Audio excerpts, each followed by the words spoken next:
The Out of My Comfort Zone book tab. This book tag was originally done by Emma Books, and with time being so precious, let's get right into it. The first question is, what is a book that is an exception when it comes to genres or elements in books that you don't typically like? So my genre is fantasy, and I don't normally like reading books that don't have any fantastical elements in them, but I picked up Gone Girl on a friend's recommendation, and oh boy, I I was blown away. I loved it.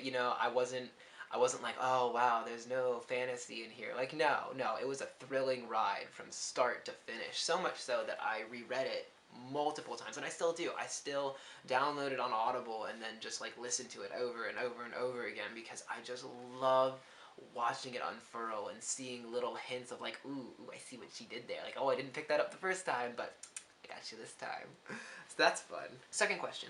What is a book that you enjoyed from a genre you previously held some stigma about? So this is a little embarrassing, not because of the book itself, but because of the stigma I had. I feel that it was a little juvenile looking back. The book itself is Confessions by Kanae Minato, translated by Stephen Snyder. My stigma was about works translated from another language. I guess I held some belief that, the prose wouldn't be as elegant, I suppose, if it was translated from another language. Like, it wouldn't be as good as if it was native. Wow, was I wrong. Confessions is an amazing read. I absolutely loved it. I don't normally like, again, crime fiction, thriller is not usually my thing, but whoa, I reread this thing so many times. It shows the worst of what people will do to each other. Like, dang, these people did some bad stuff to each other. And it was so thrilling. I could not put it down. If you're looking for a crime fiction thriller where the people are just horrible to each other, but at the same time you feel for them because you're like, yeah, you get them. That they did was horrible. Like, it's a good book. It is a good book. Really changed my mind also on international works. I read this years and years ago, and ever since, I guess, it helped cure me of my misplaced stigma. And it plus Gone Girl really changed my mind on crime fiction thrillers. I'm much more willing to give those genres, a chance now that I've thoroughly enjoyed Confessions and Gone Girl. Question number 3. What is a book that you didn't know is actually out of your comfort zone until you started reading it? So this is pretty rare for me. I normally research my books pretty heavily before I go out and buy them or I rent them from the library. I'm very rarely surprised, like, as in, oh, I expected this to be fantasy, and whoa, it's not fantasy at all. Like, that doesn't normally happen. But I guess one book that qualifies would be The Necronomicon by HP Lovecraft. I went out and I bought this, like, giant tome full of his collected works because I'd heard about his mythology. I thought it was really cool, and I was looking forward to reading about, like, Cthulhu and monsters from the abyss and from, like, beyond your dimension who could trample the world, with a sneeze or whatever, just like blow you all away. Achoo. I was really looking forward to that kind of dread and horror. But what I got was pages and pages and pages of rambling filler that was really, really boring. And that's what I don't want in my horror. I do not want my cosmological horror to be boring unless that itself is the horror, and that is not what he was going for. Like, I was not thrilled. I did not enjoy reading it. I was having to force myself to slog through page after page after page of just, ugh. And there were some points of, like, really goodness, but they were few and far between, and I did not like how much I had to slog to get there. And that's not even mentioning, like, the rampant sexism, racism, and xenophobia that were present throughout his books. Like, it detracted from my enjoyment of the horror, and not just on a, wow, this author really hates women. He really hates people from other races. Like, not even just that. Just, like, a lot of the scariness of the atmosphere was dependent on you kind of, like, seeing, like, kind of, like, agreeing with him a little bit. But, like, sometimes I was like, the character is just going through, like, a Chinatown. Like, he's just surrounded by, like, Asian people. Oh, no. Oh, no, Asians. It was like, what?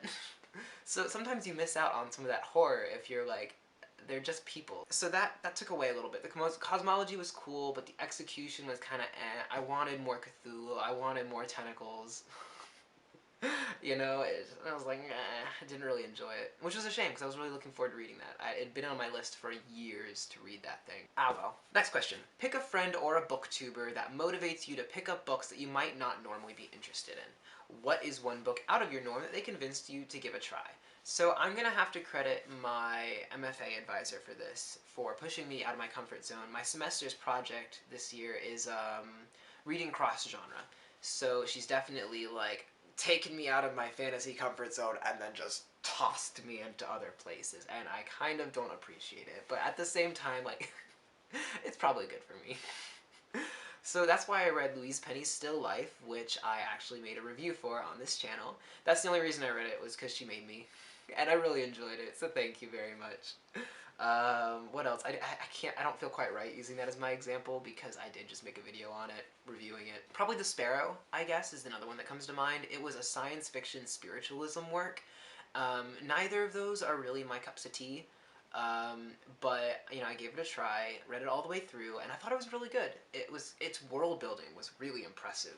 Like, the author really thought through the biology, the culture building, like if you evolved from a different line, how would your culture be different? So the book was about them, like, butting heads against each other and trying to figure out, and like their misconceptions going into each other's cultures. And I really enjoyed it. It was really good. Question 5. What is a book that is outside your comfort zone that you would like to read? So we're going into the future with this one. I'm kind of teetering in between two. A friend is kind of pushing me. I have a friend recommending these books to me, and I'm probably gonna flip a coin and pick one. So the first one is Illuminae by Jay Kristoff. It's science fiction. And then The Beautiful by Renee Ahdieh. My friend is absolutely convinced that the time has come for a post-Twilight vampire renaissance. So then she's pointing at The Beautiful and being like, this is it. This is what, it's time. Like, vampires, like, nah. The time has come. Read it. So that's the one. I think I'm gonna do that one. The Beautiful by Renee Ahdieh. Yeah. Question 6. What is a book or genre so out of what you would normally read that you'll probably never give it a chance, or another chance? Straight romances, I think. Like, I'm just not into books that are all about romance. Like, that can't be the #1 thing in a book for me, is just, like, love story. No thanks. I like romances, I love a good romance, but it can't be the motivating force for me. I just can't. I'm just not interested. No thank you. Next. I typically want something else to be there, like a science fiction adventure to another planet, or, you know, like a fantasy quest, or something, anything. But just a normal romance, I'm just like, ugh. Especially, I think if I had to go into a subgenre, I would say historical romances, where it's like I'm reading a textbook along with the romance. It's just boring on boring for me. I'm sorry. I know some people love histories, I know some people love romances, and for some people, like, the crossbreeding of those two, the beautiful baby they produce, it's like, why would you hurt my child? I get it. I feel you. It's just not for me. I'm sorry. You know, I don't think I realized until I did this out of my comfort zone book tag that I've been too narrowly constrained by the limits of my genre. So I've always thought of myself as a pure fantasy reader. Like, I like fantasy. I'm not really that interested in things outside of fantasy. But every single book that I've listed in this tag for things that I enjoyed that I didn't expect to, they've all been like crime fiction thrillers. Like, we had Gone Girl, we had Confessions, and we had Louise Penny's Still Life. They were all like, you know, someone did something horrible to somebody else and we have to unravel the mystery of what's been going on. We have to put the pieces together slowly as the narrative goes on, and it's thrilling and it's engaging, and I love it.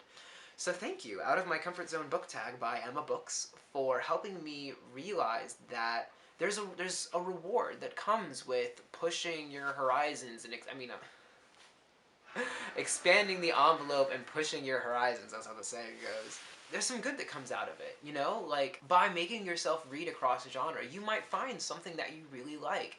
You might realize that something that you thought you wouldn't enjoy, you actually kind of like. And if you do that enough times, you start to recognize a pattern, where it's not just, oh, Gone Girl is the outlier, Confessions is the outlier, Still Life is the outlier. Like, no, there's a common thread binding these books together. So I think I need to reevaluate where I stand. I think I might need to open up my repertoire, open up Goodreads, and say, what are the best crime fiction thrillers? Show me. I'm ready. I'm ready to experience what's out there. So thank you, Emma Books. Thank you, Out of My Comfort Zone book tag. And thank you guys for going with me on this journey of self-discovery here. Thank you very much. So last time we had a good discussion about genres and books that you enjoy. This time I would like to ask, Do you guys know of any other good crime fiction thrillers that you can recommend personally? I love anything that keeps me like, I need to read the next page to find out what's going on. I like being able to piece together what's happening as the characters are doing. So if you guys have any good recommendations along those veins, let me know. Or if you yourself have any good out of your comfort zone experiences that you've gone through, let me know that as well, and we can have a good chat about it down below in the comments. And remember, every day is a gift, and I hope you find something in your day that helps you smile. So until next time, have a good one, everybody. Bye!